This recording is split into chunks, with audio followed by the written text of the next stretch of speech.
Hello जी, hello. कैसे आप लोग? उम्मीद करता हूं सब लोग बहुत बढ़िया रहेंगे। दोस्तों बहुत बहुत स्वागत है आप सभी प्यारे प्यारे बच्चों का आज के सेशन के अंदर। मालिक, आपको जैसा कि थंबनेल देके पता चल चुका है that we are going to discuss income tax का आरटीपी सितंबर 2026। जीएसटी के आरटीपी का डिस्कशन मेरा एक जीएसटी का क्वेश्चन मैराथन प्लान्ड है, उसके साथ मैं आपको जीएसटी के आरटीपी वाले क्वेश्चंस करवा दूंगा। राइट, तो उसका अलग से मैं आपको सेशन नहीं दे रहा, वो क्वेश्चन मैराथन के अंदर ही मैं ये वाले आरटीपी के क्वेश्चन भी अपने पास कवर कर लूंगा। अब मेरी बात ध्यान से सुनना, वीडियो को देखने से पहले मेरी रिक्वेस्ट है आपसे कि आप लोग ये जो आरटीपी में क्वेश्चंस गिवन है इनको एक बार आप सेल्फ अटेम्प्ट करो और देखो कि आप कितने एडजस्टमेंट सही कर पा रहे हो और कौन से एडजस्टमेंट्स आपके गलत हो रहे हैं। देन आप इस वीडियो को पूरा देखो, अपना हेल्प लो इस वीडियो का। आउटराइटली सीधे जाके ये वीडियो देखने के बाद अगर आप आरटीपी के क्वेश्चन करते हो ना, तो फिर आरटीपी करने का कोई फायदा नहीं है। राइट, ये आपको अपने एंड पर एक बार खुद से सॉल्व करना चाहिए। जहां पर आप अटको उसके लिए आप इस वीडियो का इस्तेमाल करिए, ये आपके लिए ही बनाया जा रहा है। राइट, चलिए बिना देरी करे हम लोग हमारे पास सेशन को स्टार्ट करते हैं। इनकम टैक्स का डिस्कशन हम लोग करने जा रहे हैं और इनकम टैक्स में सबसे पहले हम लोग जो डिस्कशन करेंगे वो केस सिनेरियो का डिस्कशन करेंगे। आइए रीड करते हैं केस सिनेरियो। केस सिनेरियो क्या कह रहा है? मिस्टर अनिरुद्ध है, 38 इयर्स के हैं, रेसिडेंट इंडिविजुअल है, एम्प्लॉयड है as a senior project consultant in a technology firm messrs MNE enterprise in Bangalore. He is paying tax under the default tax regime. तो अगले ने डिफॉल्ट रिजीम ऑप्ट करी हुई है for the previous year 25-26। During the previous year 25-26 he received a gross salary of 15,75,000। 15,75,000 की gross salary मिली है, यानी कि इसमें से अभी आपको स्टैंडर्ड डिडक्शन माइनस करनी पड़ेगी। इसमें से आपको अभी स्टैंडर्ड डिडक्शन माइनस करनी पड़ेगी 75,000 की, और स्टैंडर्ड डिडक्शन माइनस करने के बाद आपकी जो टैक्सेबल सैलरी आएगी वो आ जाएगी आपके पास 15 लाख रुपीस की। फिर कह रहा है कि जो टीडीएस डिडक्ट हुआ है on the salary during the previous year 25-26 is 1,09,200। तो आपका टीडीएस डिडक्ट हुआ है, टीडीएस डिडक्ट हुआ है सैलरी के ऊपर 1,09,200। He also provided technical consultancy services and charged a fees of rupees 48,000 from the startup A and 52,000 from the startup B, whose turnover during the previous year 24-25 exceeds 5 crore। ये startups का turnover है। Startups का पिछले साल का turnover 5 crore को exceed कर रहा है और इसने ऑप्ट कर लिया है presumptive taxation under section 44 ADA। तो ये जो टेक्निकल कंसल्टेंसी देके पैसा कमाया है, ये जो टेक्निकल कंसल्टेंसी देके आपने पैसा कमाया है 48,000 और 52,000, 1 लाख रुपए का, ये 1 लाख रुपए आपका क्या है? पीजीबीपी का इनकम है, पीजीबीपी का इनकम है। और आपने 44 ADA ले लिया है, तो 44 ADA में 50% की प्रिजम्पटिव इनकम आती है, यानी कि आपकी पीजीबीपी की जो प्रिजम्पटिव इनकम आएगी दैट विल बी 50,000। अच्छा, एक चीज और समझना, आपको टेक्निकल कंसल्टेंसी सर्विस मिली है तो क्या यहां पे टीडीएस के प्रोविजन लग सकते हैं? हां सर, लग सकते हैं। 194J टीडीएस के प्रोविजंस लग सकते हैं।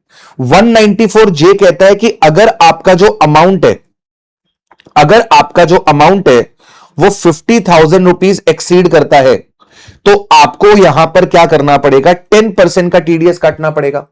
अगर 50,000 रुपए तक की पेमेंट है तो टीडीएस नहीं कटता, 50,000 से ज्यादा पेमेंट है तो 10% का टीडीएस कटता है। अब मेरी बात ध्यान से सुनना, हमारे पास स्टार्टअप ए है और हमारे पास एक स्टार्टअप बी है। असेसी का नाम है अनिरुद्ध। स्टार्टअप ए ने 48,000 रुपीज पे करे हैं अनिरुद्ध को, तो क्या इस 48,000 पे अपना कोई टीडीएस कटेगा? सर नहीं कटेगा, क्योंकि सर यहां पर 50,000 को अमाउंट एक्सीड नहीं कर रही। लेकिन स्टार्टअप बी जब 52,000 की पेमेंट करेगी अनिरुद्ध को, तो 52,000 में से 10% का टीडीएस काटेगी, यानी कि 5,200 रुपीज का टीडीएस काटेगी और इसको जो देगी वो 46,800 रुपीज देगी। 46,800 रुपीज जो होंगे वो अनिरुद्ध को यहां पर पे करे जाएंगे। राइट।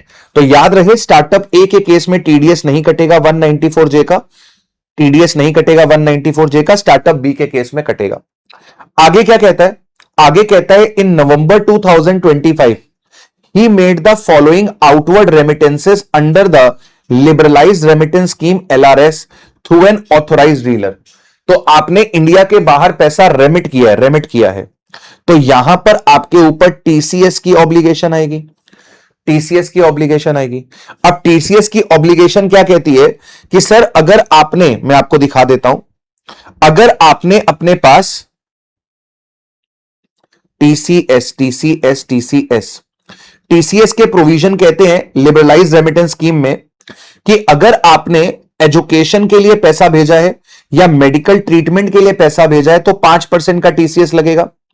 अगर आपने एजुकेशन लोन लिया है और एजुकेशन लोन से पैसा आपने इंडिया के बाहर भेजा है तो टीसीएस नहीं लगेगा।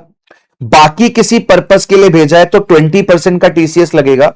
और कोई भी टीसीएस नहीं लगता है 10 लाख रुपए तक की रेमिटेंस पे, मतलब 10 लाख के बाद की जो रेमिटेंस है उस पे आपका क्या लगेगा, टीसीएस लगेगा। तो अब यहां पर क्या हुआ, सर आपने 10 नवंबर को 8,50,000 यूनिवर्सिटी इन जर्मनी में भेजे for the son's education funded from the personal savings, मतलब एजुकेशन लोन नहीं है। 25 नवंबर को आपने 350 भेजा to his brother in Australia for the personal maintenance. तो अब यहां पर आप ध्यान से देखिए, तो आपने एक 10 नवंबर को पेमेंट करी है और एक आपने 25 नवंबर को पेमेंट करी है। 10 नवंबर को जो आपने पेमेंट करी है वो 850 की है। तो अगर आप एग्रीगेट देखोगे तो एग्रीगेट अभी 850 ही है और 10 लाख तक कोई टीसीएस नहीं लगता, तो यहां पर आपका कोई टीसीएस नहीं लगेगा। फिर अगली पेमेंट आपने 350 की करी है, तो 350 जब आपने पेमेंट कर दी तो अब आपका एग्रीगेट कितने का हो गया, 12 लाख का हो गया। अब 25/11 को आपका 10 लाख एक्सीड कर गया, 10 लाख एक्सीड कर गया, तो 10 लाख के ऊपर जो आपने पेमेंट करी है उस पर टीसीएस लगेगा। तो सर आपके 2 लाख के ऊपर टीसीएस लगेगा। ये जो 350 आपने भेजा है ये किसके लिए भेजा है, अदर पर्पस के लिए भेजा है, तो इस 2 लाख पे आपको 20% का टीसीएस लगेगा, 40,000 रुपए का, 40,000 रुपए का। तो यहां पर आपसे टीसीएस के बारे में पूछेगा वो।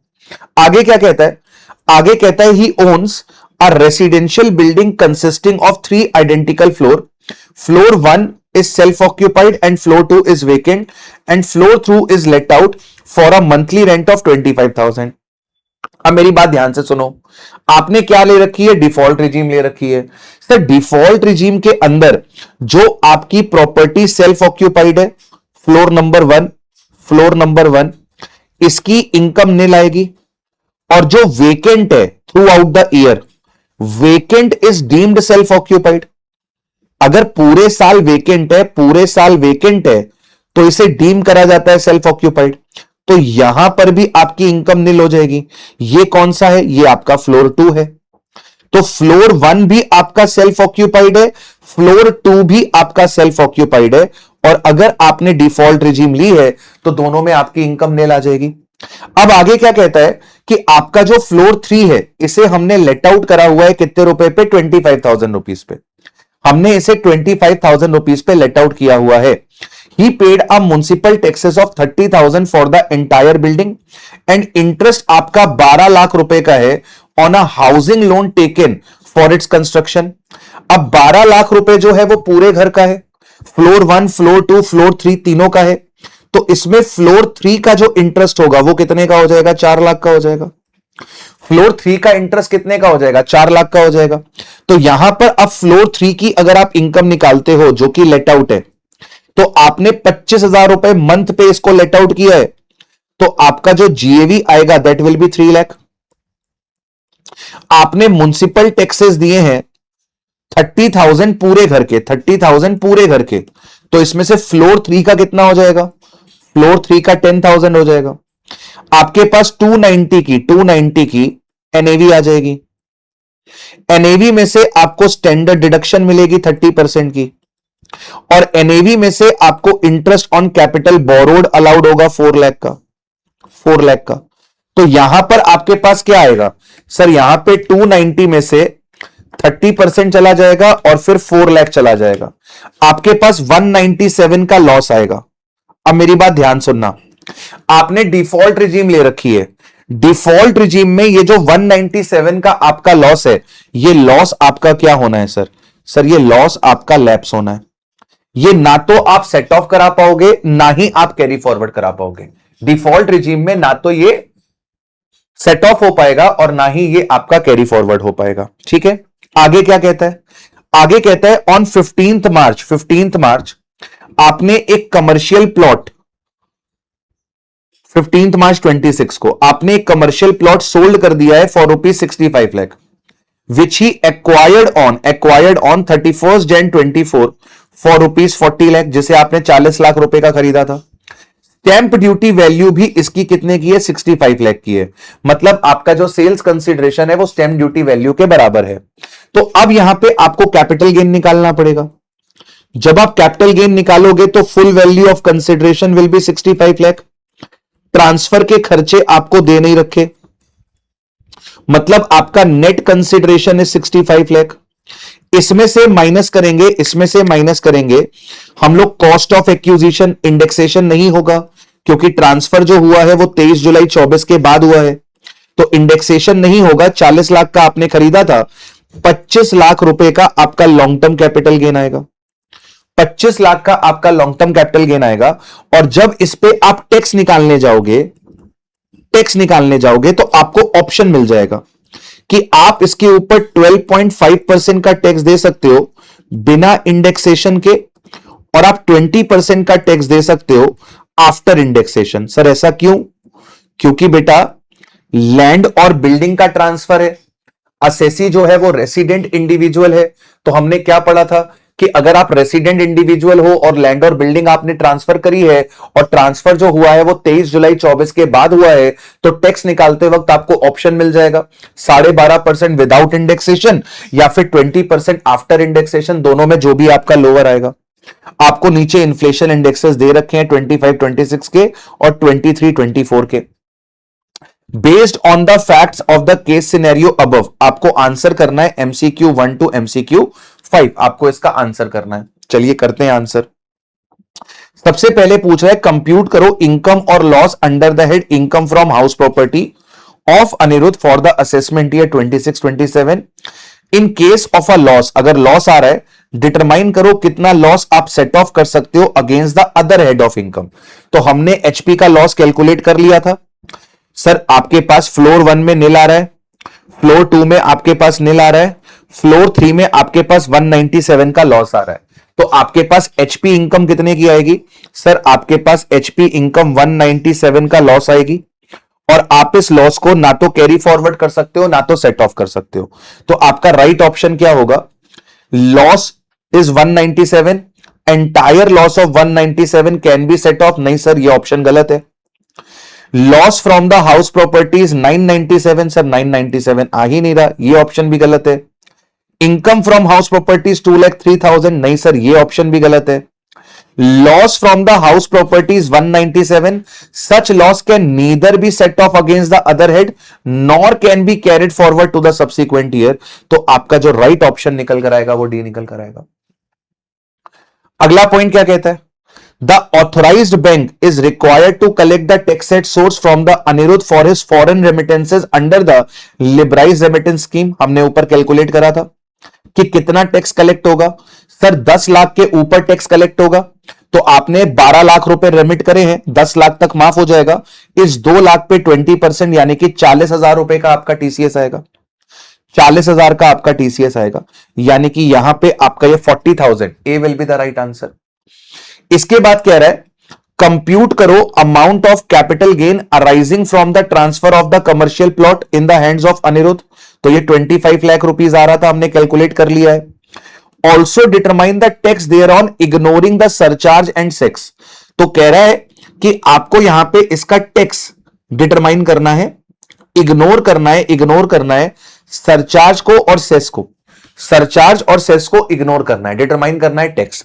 ठीक है, तो मैंने आपको क्या बताया, आपके पास दो ऑप्शन निकल कर आएंगे, आपके पास दो ऑप्शन निकल कर आएंगे। पहला ऑप्शन आपके पास आएगा कि बिना इंडेक्स करे आप अपने पास 12.5% का टैक्स दे दो, तो आपके पास 25 लाख रुपीस का प्रॉफिट आ रहा है और उस पर 12.5% निकाल दो, तो 25 लाख इंटू 12.5%, इट इज 3,12,500,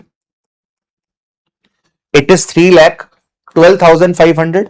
और दूसरा आपके पास ऑप्शन क्या है सर? दूसरा आपके पास ऑप्शन है कि आप 20% का टैक्स दे दो आफ्टर इंडेक्सेशन।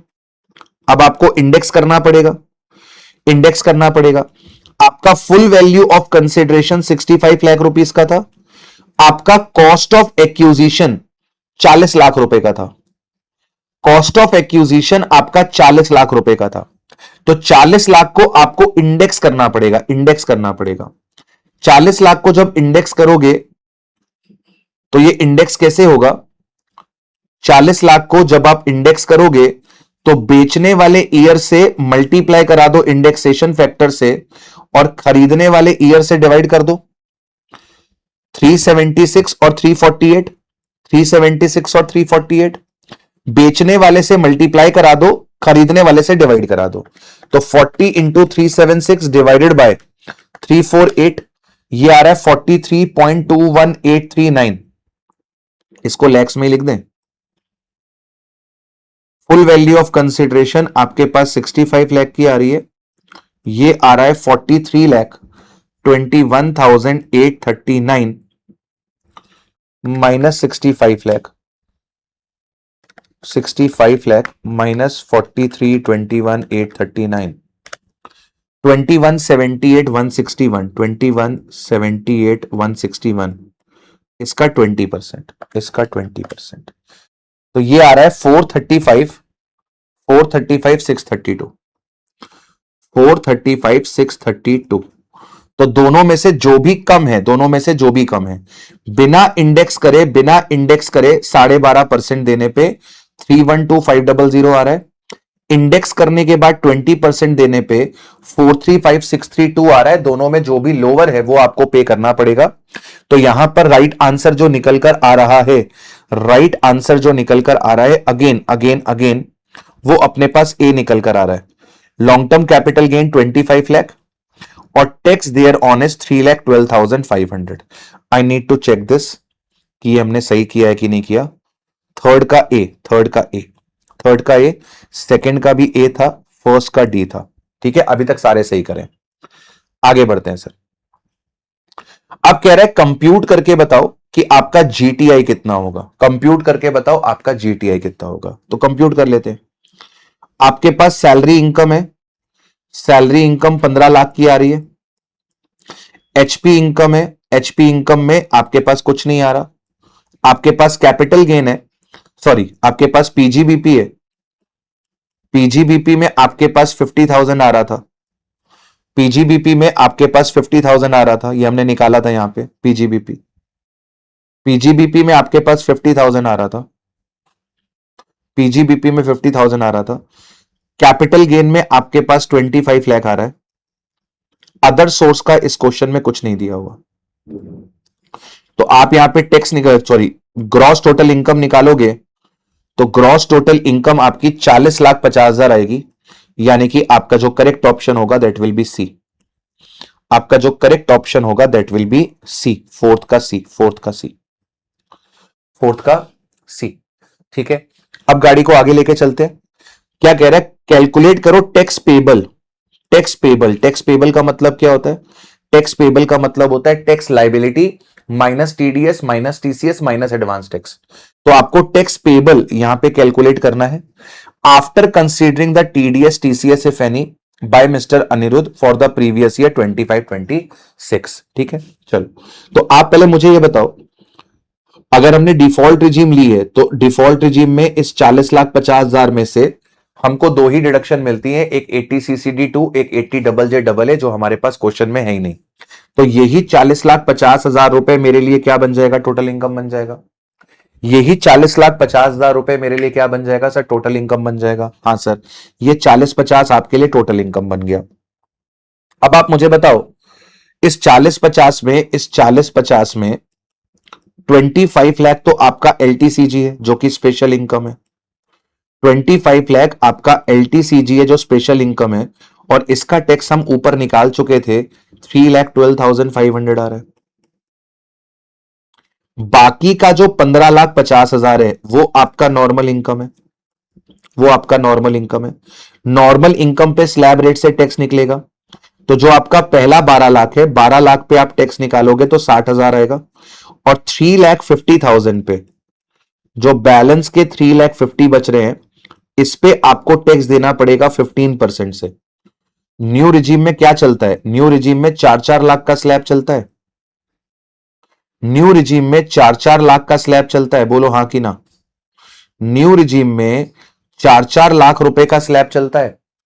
पहले 4 लाख पे नील, पहले 4 लाख पे नील, अगले 4 लाख पे 5%, अगले 4 लाख पे 10%। तो 12 लाख पे आपका टैक्स निकल गया। 12 लाख के ऊपर आपने कितना कमाया? 3.5। 3.5 पे कितना आएगा? 15%। तो 3,50,000 पे आपका 15% आ जाएगा 52,500। 52,500। तो ये आपका टैक्स आ गया 1,12,500। 1,12,500। ठीक है। अच्छा, आपकी जो इनकम है वो 50 लाख के नीचे है, तो यहां पे सरचार्ज नहीं लगेगा। यहां पे आपका सरचार्ज नहीं लगेगा। इन दोनों को जोड़ दोगे, इन दोनों को जोड़ दोगे तो 3,12,500 प्लस 1,12,500 आपके पास आ जाएगा 425। 425 में 4% का सेस ऐड कर दो, तो ये आपके पास 442 टैक्स लाइबिलिटी आ गई। 442 आपकी टैक्स लाइबिलिटी आ गई। अब लाइबिलिटी में से जितना आपका टीडीएस कटा है और जितना आपका टीसीएस कटा है, ये माइनस कर दो।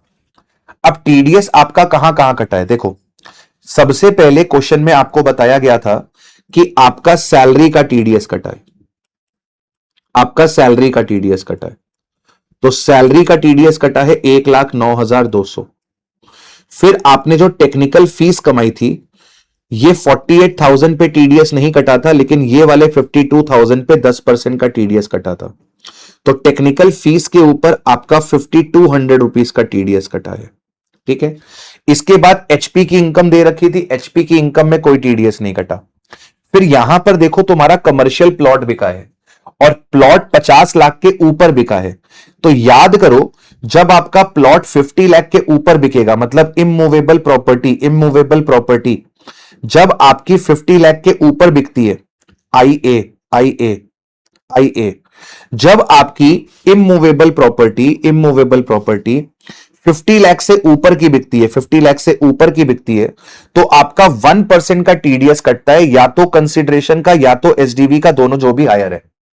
या तो कंसिडरेशन का या तो एसडीवी का, दोनों में से जो भी हायर है उसका आपका क्या कटेगा? 1% का टीडीएस। तो हमारे पास 65 लाख रुपीस की कंसिडरेशन है और 65 लाख रुपीस की ही एसडीवी है। तो यहां पे 194 आई ए का टीडीएस कटेगा। लैंड और बिल्डिंग आपने बेची है, लैंड और बिल्डिंग आपने बेची है, तो लैंड और बिल्डिंग बेचने का टीडीएस कटेगा 65 लाख का 1%। तो आपके पास 65,000 आ जाएगा, आई थिंक 65 लाख का 1%।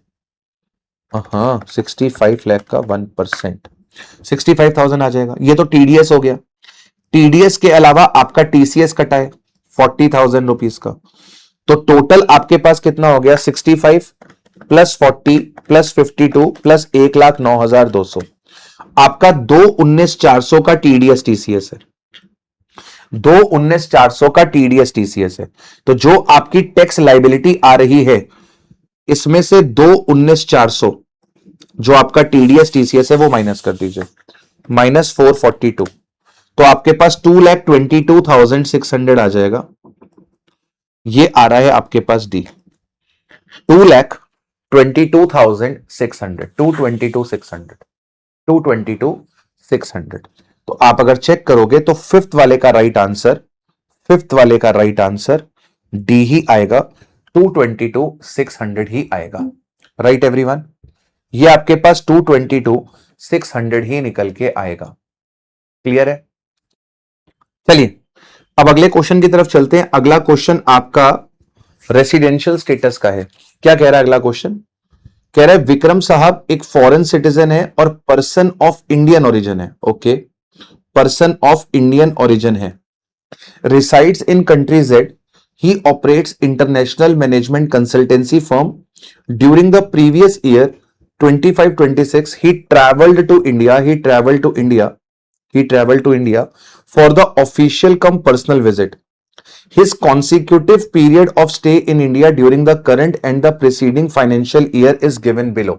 इससे पहले मैं आगे पढ़ूं, मैं आपको याद दिलाना चाहता हूं कि हम लोग जब रेसिडेंशियल स्टेटस पढ़ते हैं तो उसमें हम लोग एक स्पेशल कैटेगरी 2 के बारे में पढ़ते हैं। स्पेशल कैटेगरी 2 के बारे में पढ़ते हैं। स्पेशल कैटेगरी 2 क्या कहती है कि अगर कोई पर्सन ऑफ इंडियन ओरिजिन या फिर इंडियन सिटीजन विजिट पे आ रहा है इन इंडिया, तो ऐसे केस में पहले तो चेक करो क्या वो रिलेवेंट प्रीवियस ईयर में क्या वो 182 डेज से ज्यादा आ रहा है, 182 या 182 डेज से ज्यादा आ रहा है। अगर आ रहा है तो आप उसका रेसिडेंशियल स्टेटस नॉर्मल तरीके से निकालो, मतलब उसने बेसिक कंडीशन सेटिस्फाई कर दी, फिर एडिशनल कंडीशन को चेक कर लो एंड देन उसके बाद डिसाइड कर लो कि वो ओआर है कि एनओआर है। और अगर वो रिलेवेंट प्रीवियस ईयर में 182 डेज नहीं आ रहा तो आपको 3 कंडीशंस चेक करनी होती हैं। पहला, रिलेवेंट प्रीवियस ईयर में मोर देन और इक्वल टू 120 डेज होना चाहिए। पिछले 4 साल में मोर देन और इक्वल टू 365 डेज होना चाहिए। और आपकी इंडियन इनकम आपकी जो होनी चाहिए वो 15 लाख से ज्यादा होनी चाहिए। और जब हम इस इंडियन इनकम की बात करते हैं 15 लाख की लिमिट को चेक करने के लिए, इसके अंदर अपन इंक्लूड करते हैं फॉरेन की बिजनेस इनकम, फॉरेन की प्रोफेशनल इनकम जिसका कंट्रोल या जिसका सेटअप इन इंडिया है, इसे हम लोग इंक्लूड कर लेते हैं। अगर ये तीनों कंडीशन सेटिस्फाई हो रही हैं तो हम उसको एनओआर डिक्लेयर करते हैं, और इन 3 में से एक भी कंडीशन सेटिस्फाई नहीं हो रही तो हम उसको एनआर डिक्लेयर करते हैं। ठीक है, प्रोविजन मैंने आपको रिवाइज करवाया। अब जरा ध्यान से देखिए, रिलेवेंट प्रीवियस ईयर में वो 132 डेज आया है, मतलब ये पहली वाली कंडीशन सेटिस्फाई हो गई, पिछले 4 साल में उसका स्टे 110 प्लस 95 प्लस 85 प्लस 85, पिछले 4 साल में उसका स्टे 375 डेज आ रहा है। मतलब कि सर यहां पर आपने जो दूसरी कंडीशन थी, यहां पर आपकी जो दूसरी कंडीशन थी, ये दूसरी कंडीशन भी यहां पर आपकी सेटिस्फाई हो गई। अब आपको यहां पे तीसरी कंडीशन देखनी है कि आपकी जो इंडियन इनकम है including foreign business income and foreign professional income, वो 15 लाख को एक्सीड करनी चाहिए। तो क्या कह रहा है, he compiled the following details regarding his global and domestic income. Professional fees 175 receive from an Indian entity for the specialised corporate training sessions conducted physically in Bangalore. तो मतलब बैंगलोर में आके आपने सेशंस कंडक्ट करे, ये income accrue arise in India है, तो ये आपके लिए कौन सी इनकम है, ये आपके लिए इंडियन इनकम है। इसके बाद क्या कह रहा है, income of 8,50,000 derived from his management consultancy setup located in country Z. This specific profession was originally setup and registered in India. मतलब सर आपने कंट्री जेड में आपने अपने पास क्या करा है, 8.5 लाख रुपए कमाया है प्रोफेशन से, और ये प्रोफेशन ओरिजिनली आपका सेटअप और रजिस्टर्ड इन इंडिया था। अब मेरी बात ध्यान से सुनना, ये 850 एक्रू अराइज और रिसीव दोनों आपको इंडिया के बाहर हो रहा है,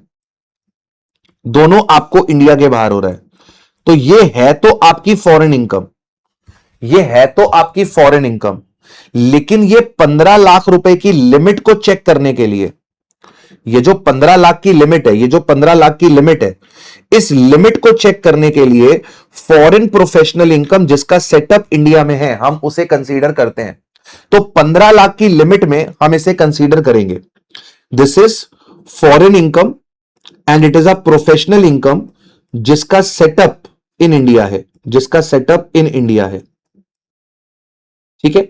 आगे क्या कह रहा है, gross annual rent received amounting to 350 from a residential house property owned by him in New Delhi, Delhi की हाउस प्रॉपर्टी है, मतलब एक्रू होराइजन इंडिया।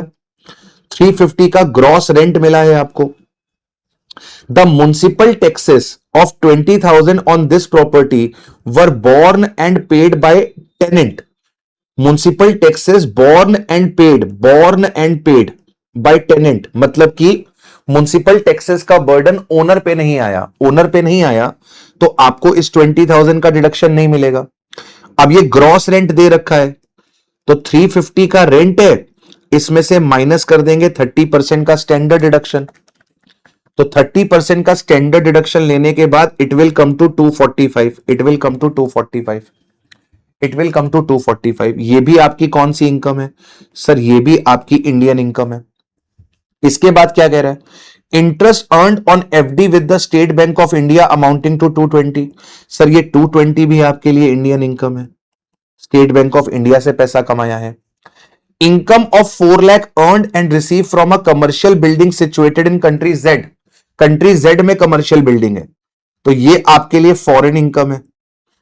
इसके बाद net income of 5 lakh from agriculture operation on a land situated in Sri Lanka. Sri Lanka का agriculture land है, श्रीलंका में income कमाई है। रिसीव्ड के बारे में कुछ नहीं बता रहा, तो मान के चलेंगे कहां रिसीव्ड हुई है, मान के चलेंगे श्रीलंका में ही रिसीव्ड हुई है। जब रिसीव के बारे में कुछ ना बताए तो जहां पर सोर्स होता है वहीं पे रिसीव हो गई। श्रीलंका की इनकम है, सोर्स श्रीलंका में है, रिसीव के बारे में कुछ नहीं बता रहा तो श्रीलंका में ही रिसीव हो गई, तो ये आपकी फॉरेन इनकम आ गई। क्वेश्चन आपका कह रहा है Vikram shift out of the default regime, default regime से शिफ्ट आउट कर गया, अच्छी बात है। आपको बताना है कि इसका रेसिडेंशियल स्टेटस क्या होगा। तो रेसिडेंशियल स्टेटस में वो रिलेवेंट प्रीवियस ईयर में 132 डेज आया है, मतलब कि वो 182 डेज नहीं आया है। और इसने ये वाली दो कंडीशन सेटिस्फाई कर दी है, 120 और 365। अब अगर इसकी Indian income including foreign business and professional income whose control and setup is in India, अगर ये 15 लाख को एक्सीड कर जाएगी तो मैं इसको एनओआर बोल दूंगा, और अगर ये एक्सीड नहीं करेगी तो मैं इसे एनआर बोल दूंगा। तो आइए जरा चेक करिए, क्या इसकी Indian income including foreign business और प्रोफेशनल इनकम 15 लाख रुपए को एक्सीड कर रही है कि नहीं कर रही है। ठीक है, चलिए जिसको मैं ग्रीन से हाईलाइट कर रहा हूं वो आएगा। ये इंडियन इनकम है, ये इंडियन इनकम है, ये इंडियन इनकम है 175 की, ये आएगी। ये 850 भी आएगा, क्यों आएगा 850? क्योंकि ये फॉरेन की प्रोफेशनल इनकम है जिसका सेटअप इंडिया में, जिसका सेटअप इंडिया में है। इसके बाद ये 350 की जो इंडियन इनकम है, सॉरी 245 की जो इंडियन इनकम है ये भी आएगी। इसके बाद ये 220 की जो इंडियन इनकम है ये भी आएगी। ये वाली नीचे वाली दो फॉरेन इनकम नहीं आएंगी। तो जरा मुझे चेक करके बताओ, क्या 15 लाख एक्सीड कर रहा है? 175 plus plus plus 850 plus 850 plus 245 plus 245 and plus 220 plus 220। तो बाबू ये आपके पास पता है कितना आ रहा है? ये आपके पास 14,90,000 आ रहा है। Indian income including foreign business income and foreign professional income, जिसका control and setup in India है, इन इंडिया है, ये आपका 14,90,000 आ रहा है। ये आपका 14,90,000 आ रहा है। मुझे क्या चाहिए था? मुझे 15 लाख से ज्यादा चाहिए था। मतलब तीसरी कंडीशन सेटिस्फाई नहीं हो पाई, तीसरी कंडीशन सेटिस्फाई नहीं हो पाई, तो यहां पे आपका जो असेसी है विक्रम, आपका जो असेसी है विक्रम, विक्रम यहां पे क्या हो जाएगा? एनआर हो जाएगा। और विक्रम अगर एनआर है और क्वेश्चन कह रहा है कि उसका जीटीआई निकालो, तो एनआर के लिए, एनआर के लिए केवल इंडियन इनकम ही टैक्सेबल होती है। एनआर के लिए केवल इंडियन इनकम ही टैक्सेबल होती है। अब जिनको मैं ब्लैक से सर्कल कर रहा हूं वो आएंगी। 175 ये इंडियन इनकम है, ये आएगी। 245 ये इंडियन इनकम है, ये आएगी। 220 ये इंडियन इनकम है, ये आएगी। अब बच्चे गलती पता है कहां करते हैं? बच्चे इंडियन इनकम में इस 850 को भी लिख देते हैं। ये 850 इंडियन इनकम नहीं है, ये 850 फॉरेन इनकम है। इसका सेटअप इंडिया में है, कंट्रोल इंडिया में है तो ये फॉरेन इनकम ही ना, इंडियन इनकम नहीं है। एनआर के हाथ में केवल इंडियन इनकम आती है। जब हम ये 15 लाख की लिमिट चेक करते हैं, 15 लाख की लिमिट चेक करते हैं, लिमिट चेक करने के लिए फॉरेन प्रोफेशनल इनकम को हम इंक्लूड कर लेते हैं अगर उसका सेटअप इंडिया में है तो 15 लाख की लिमिट निकालने के लिए तो मैंने 850 को इंक्लूड किया। एक बार मुझे पता चल गया कि ये एनआर है तो एनआर के हाथ में केवल इंडियन इनकम ही टैक्सेबल होगी। इंडियन इनकम है 175, 245 और 220। 175, 245 एंड 220। तो आपकी इंडियन इनकम है 640। आपकी इंडियन इनकम है 640। तो आपका आंसर क्या होगा? आपका आंसर होगा कि आपका जो असेसी है वो नॉन रेसिडेंट है। आपका जो आंसर होगा आपका असेसी नॉन रेसिडेंट है। विक्रम का जो टोटल इनकम है other than income from the foreign sources does not exceed 15 lakh. इस लाइन का मतलब क्या है? इस लाइन का मतलब है कि आपकी जो इंडियन इनकम है वो अपने पास less than equal to 15 lakh है। इस लाइन का मतलब ये है। और ये इंडिया में 182 डेज से कम रुका है during the relevant previous year. तो हम इसे यहां पर क्या डिक्लेयर कर रहे हैं? एनआर डिक्लेयर कर रहे हैं। अब क्योंकि ये एनआर है तो केवल इंडियन इनकम ही टैक्सेबल होंगी। तो इंडियन इनकम कितनी आ रही है? इंडियन इनकम आ रही है आपकी 640। इंडियन इनकम आ रही है आपकी 640। इस 1490 में आपकी फॉरेन प्रोफेशनल इनकम भी इंक्लूडेड थी। तो हमने फॉरेन प्रोफेशनल इनकम को हटा दिया, 640 आ गया। या फिर आप उन तीनों इनकम को प्लस कर लोगे तो भी आपका आंसर आ जाएगा। ठीक है, तो 640 आपका आंसर आएगा। और ये अपने पास एनआर है, एनआर है और 640 will be the answer. 640 will be the answer. ठीक है, चलिए नेक्स्ट क्वेश्चन की तरफ चलते हैं। Question number 7। क्वेश्चन नंबर 7 में एक छोटा सा मिस्टेक है। वो मिस्टेक कहां पर है मैं अभी आपको बता दूंगा। आप अपने पास उसको क्या करिएगा? आप भी अपने पास उसको रेक्टिफाई कर लीजिएगा। आप भी उसको अपने पास क्या करिएगा जी? आप भी अपने पास उसको रेक्टिफाई कर लीजिएगा। क्या कह रहा है सर? कह रहा है Rudra and his wife missus Shivani are a resident in India for the previous year 25-26। Rudra explicitly chosen to file his tax return under section 115 BAC। तो रुद्रा ने सेक्शन 115 BAC ले लिया है। रुद्रा ने सेक्शन 115 BAC ले लिया है। ठीक है, यहीं पे कर दो क्या? रुद्रा ने अपने पास सेक्शन 115 BAC ले लिया है, मतलब रुद्रा जो है वो अपने पास न्यू रिजीम में आ गया है। आगे क्वेश्चन क्या कह रहा है? आगे क्वेश्चन कह रहा है कि शिवानी ने ऑप्ट किया है default regime, sorry opt out कर लिया है डिफॉल्ट रिजीम से। तो ऑप्ट आउट कर लिया है मतलब कि शिवानी जो है वो ओल्ड रिजीम में टैक्स देना चाहती है। शिवानी जो है वो ओल्ड रिजीम में अपने पास टैक्सेस पे करना चाहती है। आगे क्या कह रहा है? They furnished you the following information for the previous year for the 2025-26। कह रहा है रुद्रा जो है वो वर्किंग पार्टनर है दयाल एंड कंपनी में, और उसके पास सैलरी आती है पार्टनरशिप फर्म से 8,20,000 की। फर्म से सैलरी आती है और ये जो सैलरी है ये as per the limits prescribed under section 40B है। मतलब फर्म को ये 8,20,000 रुपए अलाउ होते हैं। फर्म ये 8,20,000 रुपए पीएल में डेबिट करती है। तो याद करो मैंने आपको क्या बताया था? सैलरी और इंटरेस्ट ऑन कैपिटल ये पार्टनर के लिए बिजनेस इनकम होती है। तो रुद्रा के लिए ये जो सैलरी है ये पीजीबीपी इनकम है। दूसरी चीज, पार्टनर के लिए उतनी ही इनकम बनती है जितना फर्म को खर्चा अलाउड होता है। फर्म को यहां पे 8,20,000 रुपए का खर्चा अलाउड हुआ है क्योंकि ये एज पर सेक्शन 40B है। मतलब फर्म को इसमें कोई भी डिसअलाउंस नहीं मिली है। तो फर्म को 8,20 का खर्चा मिला है, तो रुद्रा के लिए 8,20 बिजनेस इनकम है। तो रुद्रा के लिए ये पीजीबीपी इनकम आ गई। रुद्रा के लिए ये पीजीबीपी इनकम आ गई। ये क्या आया है? Salary from firm. फर्म से रुद्रा को सैलरी मिल गई 8,20,000 रुपए की। 8,20,000 रुपए की। ठीक है, 8,20,000 रुपए की। आगे क्या कहता है? आगे कहता है डिटेल्स ऑफ अदर इनकम और loss of mister Rudra R S follows. ठीक है, अदर इनकम कह रहा है कि इसके पास ब्रॉड फॉरवर्ड लॉस है 1,96,000 का from the house at Delhi, जो आपने किराए पर दिया हुआ था प्रीवियस ईयर 24-25। पिछले साल का एचपी का लॉस है 196 का, और पिछले साल फॉर दिस ईयर मतलब पिछले साल इसने ऑप्ट आउट करा था डिफॉल्ट रिजीम से, मतलब पिछले साल इसने ओल्ड रिजीम ली थी।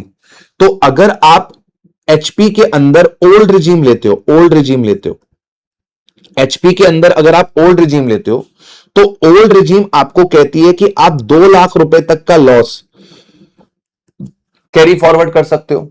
तो ये 196 का लॉस कैरी फॉरवर्ड होकर आया है, पिछले साल का है। पिछले साल आपने ऑप्ट आउट किया था ओल्ड रिजीम से, आपने ऑप्ट आउट किया था डिफॉल्ट रिजीम से, मतलब आपने ओल्ड रिजीम ली थी। करंट ईयर में आपके पास 1,20,000 का लॉस है, करंट ईयर में आपके पास 120 का लॉस है। तो एचपी की अगर मैं बात करूं, तो एचपी के अंदर आपके पास करंट ईयर में लॉस आ रहा है 1,20,000 का, और आपके पास कैरी फॉरवर्ड होके आ रहा है 196 का। इसको अभी लिखे रहने देते हैं, आगे देखते हैं इसका क्या करना है। इनको कैश गिफ्ट मिला है 135 का from grandfathers younger sister. Grandfather के सिस्टर और ब्रदर रिलेटिव नहीं होते, पेरेंट्स के ब्रदर और सिस्टर रिलेटिव होते हैं, ग्रैंड पेरेंट्स के ब्रदर और सिस्टर रिलेटिव नहीं होते। तो आपको अनरिलेटेड पर्सन से 135 का गिफ्ट मिला है, तो यह गिफ्ट आपका टैक्सेबल होगा। आपको 60,000 रुपीज का डिविडेंड मिला है, तो यह भी आपके लिए टैक्सेबल होगा। और रुद्रा के लिए ये दोनों कौन सी इनकम है? अदर सोर्स की इनकम है। रुद्रा के लिए ये दोनों अदर सोर्स की इनकम है। फिर कहते हैं कि मिसेस शिवानी ने इनकर करा है loss from the boutique business of 2,10,000, 2,10,000 का लॉस हुआ है। She carried on this business with the funds gifted by mister Suraj to her. अब यहां पे सूरज कौन है? क्वेश्चन में तो रुद्रा है, रुद्रा हस्बैंड है, शिवानी उसकी वाइफ है। तो यहां पर सूरज कोई रिलेटेड पर्सन नहीं है, पर मैं आपको बताऊं, यहां पे सूरज नहीं होना चाहिए, यहां पे रुद्रा होना चाहिए, रुद्रा ने गिफ्ट करा है, मतलब वाइफ जो है वो हस्बैंड के पैसे से बिजनेस चला रही है। तो वाइफ अगर हस्बैंड के पैसे से बिजनेस चला रही है, तो ये हस्बैंड के हाथ में क्लब होगा। अगर वाइफ प्रॉफिट कमाती तो वो हस्बैंड का प्रॉफिट होता, हस्बैंड की इनकम में क्लब होता। वाइफ ने लॉस कमाया है, तो ये हस्बैंड का लॉस है, हस्बैंड की इनकम में क्लब होगा। तो ये कहां पर जाने वाला है? ये रुद्रा के पीजीबीपी में जाने वाला है, ये रुद्रा के पीजीबीपी में जाने वाला है। तो रुद्रा के पीजीबीपी में जो शिवानी के बिजनेस का लॉस है, ये क्लब होगा इन द हैंड्स ऑफ रुद्रा। तो 2,10,000 का शिवानी का बिजनेस का लॉस है। अब यहां पर रुद्रा के पास 8,20,000 की पीजीबीपी इनकम है और 2,10,000 रुपए के शिवानी के बिजनेस का लॉस है। आगे क्या कह रहा है? आगे कह रहा है शिवानी को गिफ्ट मिला है 11 लाख रुपए का रुद्रा के ग्रैंडफादर की यंगर सिस्टर से। अगेन ये अनरिलेटेड का गिफ्ट है, तो ये शिवानी के हाथ में टैक्सेबल हो जाएगा अदर सोर्सेस में।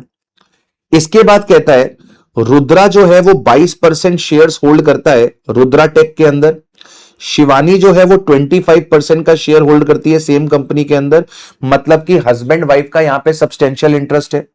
और शिवानी रुद्रा टेक में क्या है? एम्प्लॉयड है, और इसको मंथली सैलरी मिलती है 50,000 रुपए की। She does not possess the required qualification for this specific designation.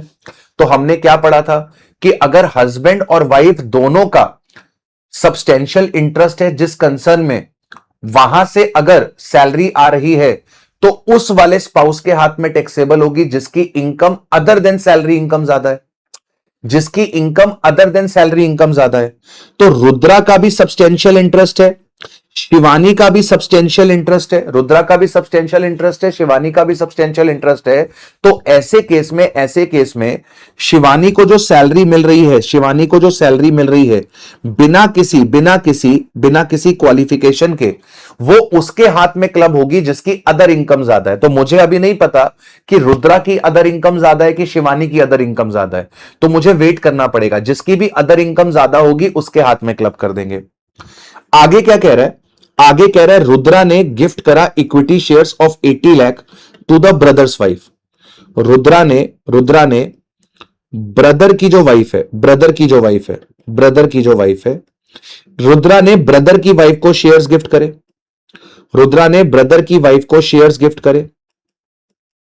Gift करे। अब आगे कह रहा है सब्सिक्वेंटली ऑन 20/5/25 रुद्रा के ब्रदर ने कमर्शियल बिल्डिंग गिफ्ट कर दी रुद्रा की वाइफ शिवानी को। शिवानी को क्या गिफ्ट कर दिया गया? सर शिवानी को कमर्शियल प्रॉपर्टी गिफ्ट कर दी गई। इसके बाद क्या हुआ? शिवानी ने इस प्रॉपर्टी को लेट आउट कर दिया। कितने रुपए पे? 2 लाख रुपए के रेंट पे। साल भर में शिवानी ने यहां से 2 लाख रुपए कमाए। Shivani immediately let out this commercial building from 1 June 25 yielding a gross rent of 2 lakh up to 31st March 26। तो शिवानी को अब यहां से क्या मिल रहा है? रेंट मिल रहा है। Shivani is going to earn the rent. तो शिवानी ने यहां पे रेंट कमाया। कितना रेंट कमाया? शिवानी ने यहां पे रेंट कमाया 2 लाख रुपए का। तो अब मैंने आपको क्या बताया था? ये क्रॉस ट्रांसफर है। तो अब यहां पर क्या मानेंगे? शिवानी को जो ये कमर्शियल प्रॉपर्टी उसके ब्रदर इन लॉ ने दी है, ऐसा डीम किया जाएगा कि ये ब्रदर इन लॉ ने नहीं दी है, ये कमर्शियल प्रॉपर्टी रुद्रा ने दी है। क्योंकि रुद्रा ने ब्रदर की वाइफ को गिफ्ट दिया है, ब्रदर ने शिवानी की वाइफ को गिफ्ट दिया है। तो ऐसा माना जाएगा कि ब्रदर की वाइफ को जो शेयर्स मिले हैं वो ब्रदर से मिले हैं, और शिवानी को जो कमर्शियल प्रॉपर्टी मिली है वो रुद्रा से मिली है। यानी कि ये रेंटल इनकम क्या कर दी जाएगी? ये रेंटल इनकम रुद्रा में क्लब कर दी जाएगी। ठीक है। आगे कह रहा है रुद्रा को रिसीव हुआ है interest on enhance compensation on 15th April 26। Interest on enhance compensation receive हुआ है 15th April 26 को of ₹2 lakh. It relates to a transfer of the piece of land in the financial year 18-19। अब बच्चा यहां पे जल्दी में पता है क्या करता है?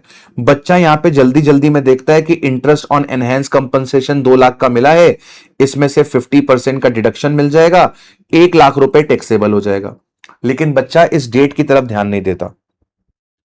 15 अप्रैल 26 कौन से ईयर में आएगा? 26-27 में आएगा। आप इनकम कौन सी निकाल रहे हो? आप इनकम 25-26 की निकाल रहे हो। Interest on enhance compensation received basis पे टैक्सेबल होता है।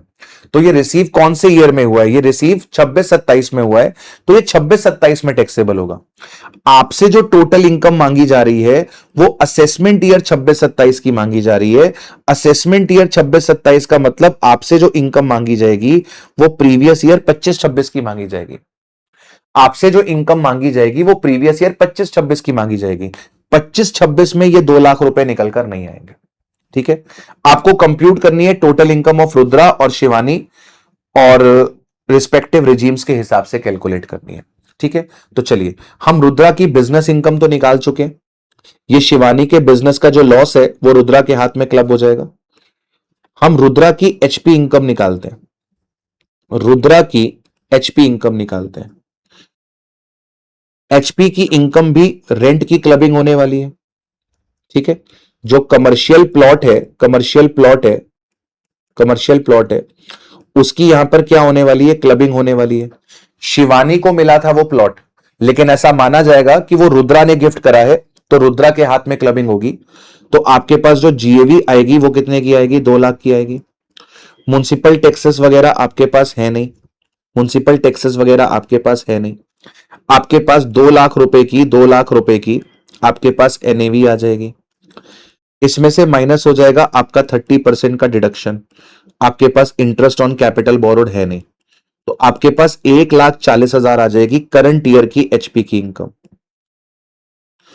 अब पीछे अगर आपने ध्यान दिया हो तो आपके पास करंट ईयर में एचपी का लॉस भी था 1,20,000 का। करंट ईयर में लॉस भी था। तो करंट ईयर में एचपी की इनकम है, करंट ईयर में एचपी का लॉस है, ये सेट ऑफ हो गया भाई। एचपी में मान लो एचपी वन में आपके पास 140 की इनकम है, एचपी टू में आपके पास 120 का लॉस है, तो ये माइनस ही तो करोगे ना, ये माइनस ही तो करोगे ना। हाउस प्रॉपर्टी में एक घर से इनकम है, एक घर में लॉस है, एक घर में इनकम है, एक घर में लॉस है, तो उसको आप सेट ऑफ कर लोगे। सेट ऑफ करने के बाद कितना आया? 20,000। अब मेरी बात ध्यान से सुनना, अब मेरी बात ध्यान से सुनना, अब मेरी बात ध्यान से सुनना। हम न्यू रिजीम में क्या देखते हैं? न्यू रिजीम में देखते हैं कि अगर हमारे पास एचपी में लॉस आ रहा है तो वो लॉस हम ना तो दूसरे हेड से सेट ऑफ करा सकते हैं, ना ही हम उस लॉस को कैरी फॉरवर्ड करा सकते हैं। लेकिन लेकिन इस क्वेश्चन में क्या बताया गया था? इस क्वेश्चन में बताया गया था कि 24-25 में आप ओल्ड रिजीम में थे, 24-25 में आप ओल्ड रिजीम में थे, ओल्ड रिजीम में थे। ओल्ड रिजीम में 2 लाख रुपए तक का लॉस कैरी फॉरवर्ड किया जा सकता है। ओल्ड रिजीम में 2 लाख रुपए तक का लॉस कैरी फॉरवर्ड किया जा सकता है। तो आपके पास 196 का लॉस कैरी फॉरवर्ड होकर आया है उस ईयर का, जिस ईयर में आपने ओल्ड रिजीम ली थी। तो अब मैं इस लॉस को क्या करूंगा? इस लॉस को करंट ईयर में सेट ऑफ करूंगा। लेकिन मेरे पास क्योंकि इनकम ही 20,000 की है, तो मैं अपने पास सेट ऑफ करूंगा of carry forward loss, carry forward loss 20,000। ठीक है, अब मेरी बात ध्यान से सुनना, मेरी बात ध्यान से सुनना। अगर रुद्रा ने 24-25 में भी न्यू रिजीम ली होती तो 196,000 का जो लॉस आया है ये कैरी फॉरवर्ड ना हो पाता। ये जो 196 का लॉस आया है, ये जो 196 का लॉस आया है, ये कैरी फॉरवर्ड हुआ है। क्यों कैरी फॉरवर्ड हुआ है? क्योंकि 24-25 में इसने ऑप्ट आउट कर लिया था डिफॉल्ट रिजीम से, मतलब ओल्ड रिजीम ले ली थी। 24-25 में ओल्ड रिजीम ले ली थी, इसीलिए ये लॉस कैरी फॉरवर्ड होके 25-26 में आया है। 25-26 की इनकम से सेट ऑफ हो जाएगा, इररिस्पेक्टिव ऑफ द फैक्ट कि आपने न्यू रिजीम ले रखी है, इससे फर्क नहीं पड़ता। लेकिन अगर मान लीजिए ये 24-25 में ही हमने ऑप्ट आउट नहीं किया होता, हमने ऑप्ट आउट नहीं किया होता, 24-25 में भी अगर हम डिफॉल्ट रिजीम में होते तो ये 196 का लॉस वहीं पे लैप्स हो चुका होता, फिर ये आप कैरी फॉरवर्ड कर ही नहीं सकते। क्लियर? क्योंकि 24-25 में ओल्ड रिजीम थी, ये लॉस कैरी फॉरवर्ड होकर आया है, इसलिए करंट ईयर की इनकम से माइनस हो रहा है, इसलिए करंट ईयर की इनकम से माइनस हो रहा है। तो अभी तक शिवानी के पास ना तो कोई बिजनेस इनकम है, ना ही शिवानी के पास कोई एचपी की इनकम है। कैपिटल गेन यहां पर है नहीं। अदर सोर्स की इनकम की बात करते हैं। यहां पर गिफ्ट आया है, यहां पर गिफ्ट आया है, इसको 1,35,000 का गिफ्ट मिला था रुद्रा को, रुद्रा को 1,35,000 का गिफ्ट मिला था, 135 का गिफ्ट मिला था, और उसकी वाइफ को 11 लाख रुपए का गिफ्ट मिला था। रुद्रा के पास डिविडेंड इनकम आ रही है 60,000 रुपीस की, और इसके पास कोई डिविडेंड इनकम नहीं है। हमने अब सारे पॉइंट्स का एडजस्टमेंट कर लिया है। पहला वाला पॉइंट का भी एडजस्टमेंट हो गया, दूसरे वाले पॉइंट का भी एडजस्टमेंट हो गया, तीसरे वाले पॉइंट का भी एडजस्टमेंट हो गया, चौथे वाले पॉइंट का भी एडजस्टमेंट हो गया, सिक्स्थ वाले पॉइंट का भी एडजस्टमेंट हो गया, ये वाले पॉइंट का भी एडजस्टमेंट हो गया, और इसका तो कुछ करना भी नहीं है, इसका तो कुछ करना भी नहीं है, इसका तो आपको कुछ करना भी नहीं है। ठीक है, अच्छा। अब आपके पास मैंने क्या बताया, ये जो शिवानी को सैलरी मिल रही है, ऐसी कंसर्न में से जहां पे रुद्रा और शिवानी दोनों का सब्सटेंशियल इंटरेस्ट है, ये अपने पास क्या होगी सर? ये अपने पास केवल एक बंदे के हाथ में टैक्सेबल होगी, या तो रुद्रा या तो शिवानी, जिसकी भी other income other than this salary, other than this salary वो ज्यादा हो। तो शिवानी की जो अदर इनकम आ रही है, शिवानी की जो अदर इनकम आ रही है वो कितने की आ रही है? शिवानी की अदर इनकम 11 लाख की आ रही है।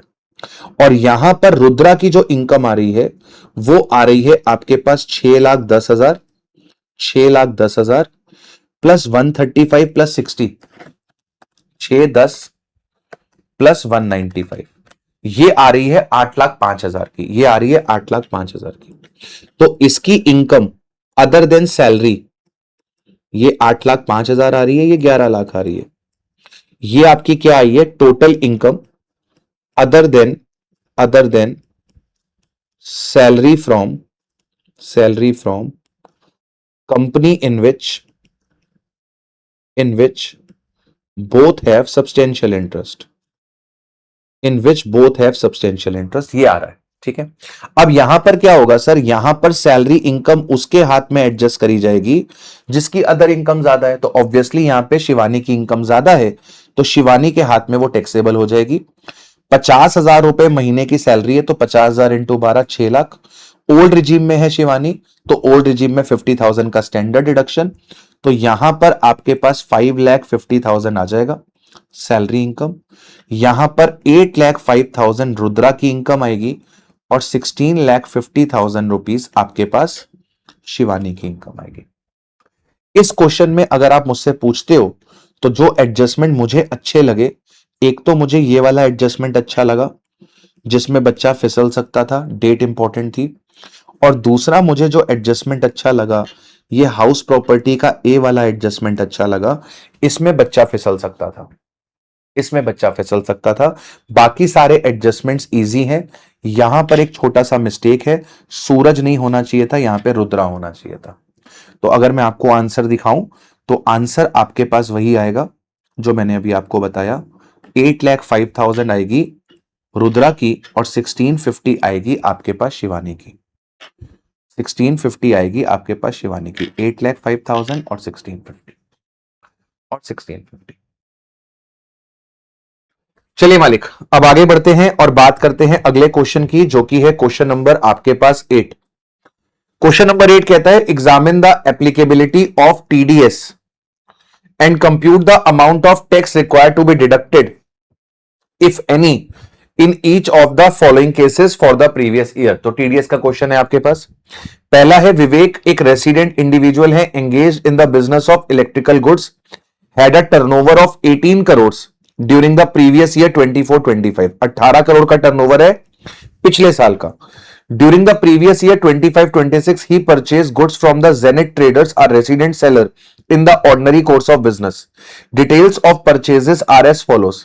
15 मई 25 को 24 लाख का सामान खरीदा है, 22 अगस्त 25 को 31 लाख का सामान खरीदा है, और 18 नवंबर 25 को 29 लाख का सामान खरीदा है। The seller account was credited on the respective date. मतलब हमने हमारी बुक्स में जो लाइबिलिटी रिकॉर्ड करी है वो कब रिकॉर्ड कर ली है, sellers account was credited on the respective date, ठीक है, ऑफ द परचेज। जिस दिन माल खरीदा उस दिन बुक्स में सेलर को क्रेडिट कर लिया, मतलब purchase to creditor entry pass हो गई। Entire payment of 84 lakh was made on 15 March 2026। Turnover of Janet traders during the previous year 24-25 is 15 crore.